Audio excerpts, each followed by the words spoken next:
The first time I realized something was seriously wrong, I had just sold several $1,000s worth of furniture. The customer shook my hand, thanked me for spending nearly 2 hours helping her, and told me I was one of the most patient salespeople she'd ever worked with.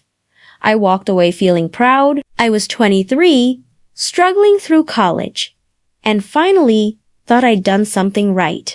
Then I found out the commission had been given to someone else. At the time, I had no idea that was only the beginning. A few years later, the same manager who helped destroy my confidence would end up on the opposite side of a system she couldn't manipulate. But before I get to that, I need to explain how it started.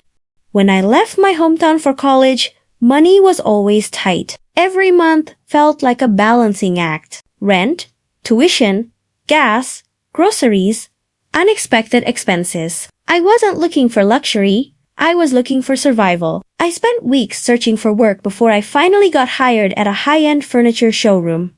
From the outside, it seemed perfect. The company sold expensive living room sets, dining tables, bedroom collections, and designer furniture. The showroom looked beautiful. The salespeople dressed professionally, and the commission structure sounded like a huge opportunity. I remember thinking that if I worked hard enough, maybe I could actually get ahead financially. The store manager was a woman named Monica. Everybody seemed to love her. Regional management praised her. Employees talked about how successful the store was. She carried herself with confidence and always seemed polished. At first, I admired her. Then I started noticing things. Several members of Monica's family worked in the showroom. Her daughter worked there, a nephew worked there, and there was a small group of employees who clearly occupied a different category than everyone else. They got the best schedules, the best customers, the best opportunities. As a new hire, I told myself I was probably imagining it. I figured I just needed time. Unfortunately, time only made the pattern more obvious. I started the job alongside another new employee. We were both inexperienced. We were both learning. But we weren't treated the same. That employee received coaching, advice, support, encouragement.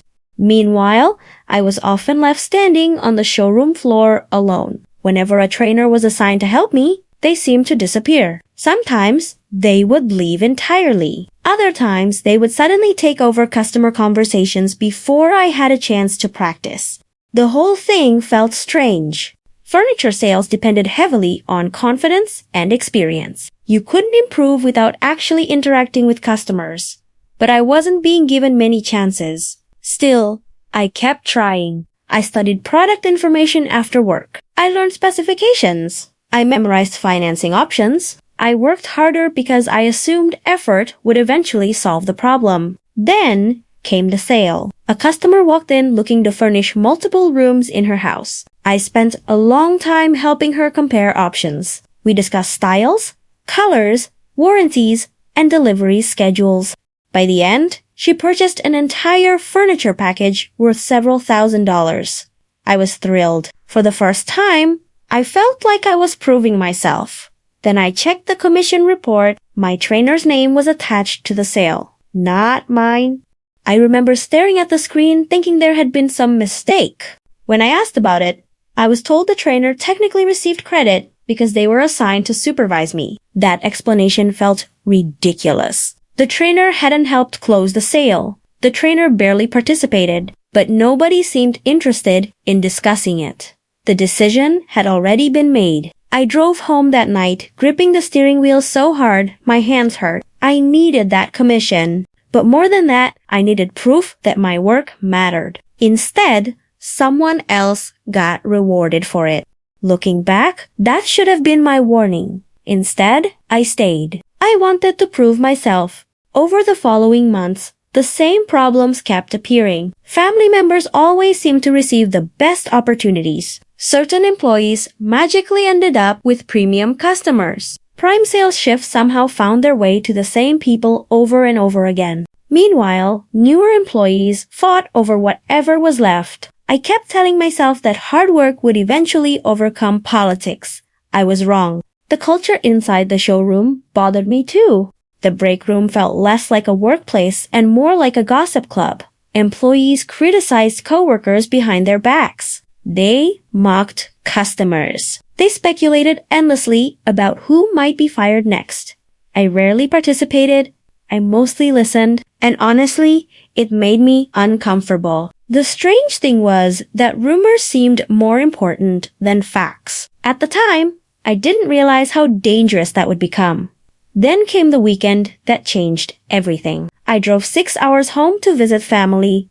The trip was supposed to be relaxing. Instead, my car broke down. What should have been a simple visit turned into an exhausting nightmare involving repairs, phone calls, and transportation problems. By the time I finally got back, I had barely slept. The next morning, I still showed up for work on time. I was exhausted, but I was there. Shortly after arriving, Monica approached me. She said she wanted to discuss some performance feedback. Normally, I had no problem with feedback. In previous jobs, I'd always appreciated it, but I was running on almost no sleep. I knew I wouldn't absorb the conversation properly, so I politely explained the situation. I told her about the drive, the car trouble, the lack of sleep. Then I asked if we could have the conversation the next day instead. She looked surprised, but she agreed. The entire interaction lasted less than a minute. That was it.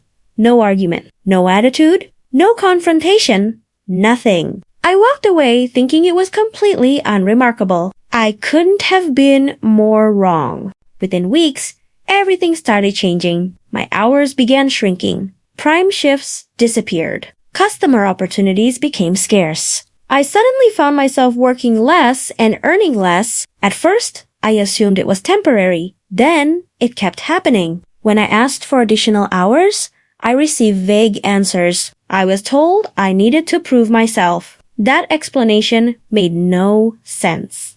How was I supposed to improve my numbers if I wasn't being given opportunities? The situation became even stranger when coworkers started behaving differently around me. Some became distant. Others avoided me entirely. Trainers who had occasionally helped me before suddenly stopped. Nobody explained why. Nobody said anything directly, but I could feel it. Something had changed. I just didn't know what. That uncertainty was one of the hardest parts. If someone tells you what you're doing wrong, at least you can address it. I wasn't getting that. Instead, I felt like I was fighting an invisible problem. The harder I worked, the worse things seemed to get. I started questioning myself. Maybe I really wasn't good at sales. Maybe I was missing something obvious. Maybe everyone else saw a flaw that I couldn't see. Those thoughts followed me everywhere. Then, one of the senior sales associates announced she was leaving. Her name was Sarah. She had always been one of the few people who treated me kindly. Before her last week ended, we worked a shift together. At one point, I finally admitted how confused I felt. I told her I didn't understand why everything had changed. Why people seemed distant. Why support had disappeared. Why I felt like I was constantly being judged. Sarah hesitated. That hesitation immediately caught my attention. Then, she said something that completely changed my understanding of everything. She told me management had been telling people I couldn't take feedback. I remember just staring at her.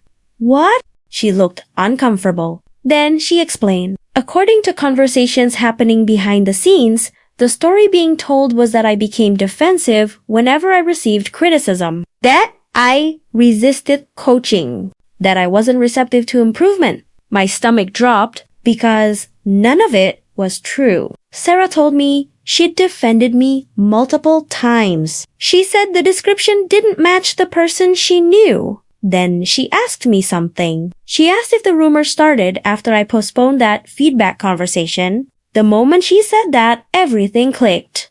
The 6-hour drive, the broken car, the request to talk the next day, the sudden schedule changes, the isolation, the reduced opportunities, the criticism, everything. One harmless interaction had been transformed into a narrative about my entire personality. I sat in my car after work that night and cried, not because I was angry, because I was exhausted. For months, I'd been trying harder and harder without realizing the game had been rigged from the beginning. No amount of effort could overcome a reputation that management was actively poisoning. After learning the truth, I started seeing evidence everywhere. Coworkers repeated identical criticisms. Managers offered vague feedback without specifics. The same talking points kept appearing. Once I knew what was happening, it became impossible to ignore. Eventually, I reached my limit. I requested a private meeting with Monica. I wasn't looking for a fight. I genuinely wanted answers. During the meeting, I calmly explained everything. The lack of training, the disappearing hours, the inconsistent feedback, the rumors, the isolation. I told her I felt unsupported. I told her I didn't understand why things had changed. Then I waited. Monica denied everything, every single thing. She claimed she had no idea what I was talking about. She dismissed my concerns. She implied I was misunderstanding the situation. And somehow, by the end of the conversation, she managed to make it sound like I was the problem. That was the moment I finally understood.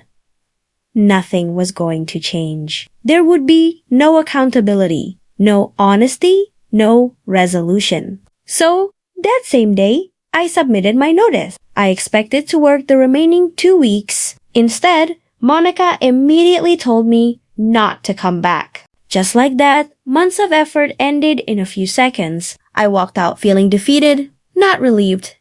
Defeated. For a long time afterward, the experience stayed with me.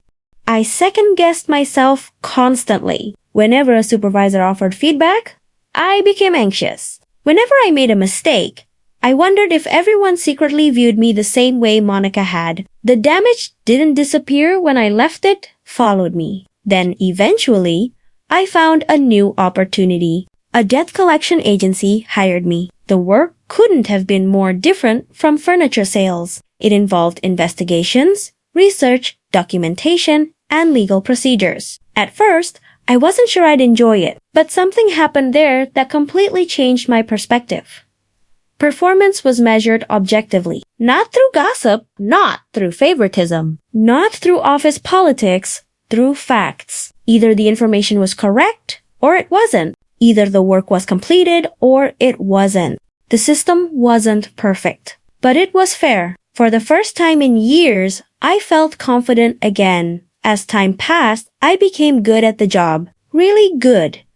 My confidence slowly returned. And with it came something I hadn't felt in a long time. Trust in myself. Then, more than a year later, something happened that I never could have predicted. I was reviewing a routine account. Just another file among hundreds. Nothing unusual. Then I noticed a familiar last name. At first, I assumed it was coincidence. I kept reading. Then I saw another name. My heart actually skipped. I sat back in my chair and looked at the screen again.